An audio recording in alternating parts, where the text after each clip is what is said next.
എന്തിനാടി കൊച്ചേ എന്നെ കാലിട്ട് വലിക്കുന്നേ? അതേക്ക് ഇറങ്ങാൻ കൂടി സമ്മതിക്കൂലേ? എന്ത് ചോദ്യം ഇത്? നമ്മുടെ കാലിടാൻ സമ്മതിക്കൂലേ? ശരി, എന്തോ സോപ്പിടില്ല. എടി പാറ ചേച്ചി ഇങ്ങ് വന്നേടി. അപ്പൊ ഇവൾക്ക് മാത്രമല്ല, അവൾക്കും എന്താ സഹായിക്കാനുണ്ട്. അമ്മ എന്തെങ്കിലും പറഞ്ഞായിരുന്നോ? ഒന്നുമില്ലടി, കുറച്ച് നന്നായിട്ട് അമർത്തി തരാൻ പറഞ്ഞതാ. എടി പാറു, നീ ചേച്ചി വിളിച്ചായിരുന്നോ? ആടി, ചേച്ചിയും കൂടി അമ്മയുടെ കാലിന് തടവാനായിരുന്നു. അതിനെന്താ, ഞാൻ കൂടി സഹായിക്കാലോ. നിക്ക് നിക്ക് നിക്ക്, അതേ എന്റെ മക്കളമാർക്ക് എന്ത് കാര്യം സഹായിക്കണമെന്ന് പറയും. എന്നിട്ട് അമ്മയുടെ കാലം കേൾക്കെ പിടിക്കാട്ടാ. എന്താ അമ്മ ഇങ്ങനെയൊക്കെ പറയണേ? ഞങ്ങൾ നല്ല കാര്യം ചെയ്യാൻ സമ്മതിക്കൂലേ? ശരി, എന്നാലേ അമ്മ ഇപ്പൊ വരാം. അമ്മയ്ക്ക് കുറച്ചുകൂടി പണിയെടുക്കാണ്ട്. അയ്യോ, അമ്മ പോകുവാണോ? നിക്കമ്മ, പോലെ എനിക്ക് അടുക്കളയിലേ പിടിപ്പത് പണിയുണ്ട്. നിങ്ങളൊക്കെ പറയുമ്പോൾ അങ്ങോട്ട് വന്ന് ഇങ്ങോട്ട് വരാൻ എന്നെ കിട്ടൂല.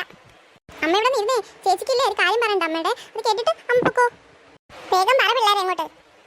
അത് പിന്നെ അമ്മേ, ഇവളുമാരെ കൊണ്ട് പിന്നെയൊക്കെ മാറ്റി വെച്ചിട്ട് അങ്ങോട്ട് കാര്യം പറയച്ചേ. ഞങ്ങൾക്ക് രണ്ടുപേർക്ക് ഉപയോഗിക്കാനായിട്ട് ഒരു ഫോൺ വാങ്ങി തരാം അമ്മേ. അത്രയുള്ളോ? ഫോൺ മാത്രം മതിയോ? ഒരാൾക്ക് മതിയോ അതോ രണ്ടുപേർക്ക് വേണോ? അമ്മേ പറഞ്ഞാട്ടെ, കേക്കട്ടെ. വില കൂടിയത് വേണോ വില കുറഞ്ഞത് വേണോ ഏത് ടൈപ്പ് വേണം എന്നൊക്കെ ഒന്ന് പറഞ്ഞേ നോക്കട്ടെ. തൽക്കാലം സാംസങ് മതിയമ്മേ, അതിന് വലിയ വിലയില്ല. എന്തായാലും പിങ്കി അത് പോരെ? എന്നാ മക്കളുമാരൊരു കാര്യം ചെയ്യ്, മുറ്റത്തെ അച്ഛൻ പണം കഴിക്കാൻ ആരും പിടിച്ചു വെച്ചിട്ടില്ലേ? അമ്മേ എന്തോ നടി കിടന്ന് പോകുന്നേ? നിങ്ങൾക്കൊക്കെ ചോദിക്കുമ്പോഴേക്കും എല്ലാം വാങ്ങിത്തരുന്നതിന്റെ അഹങ്കാരമല്ലേ ഈ കിടന്ന് കാണിക്കുന്നേക്കെ? അല്ല, അതല്ല, രണ്ടുപേരും കൂടി ഒരു ഫോൺ എങ്ങനെ ഉപയോഗിക്കും?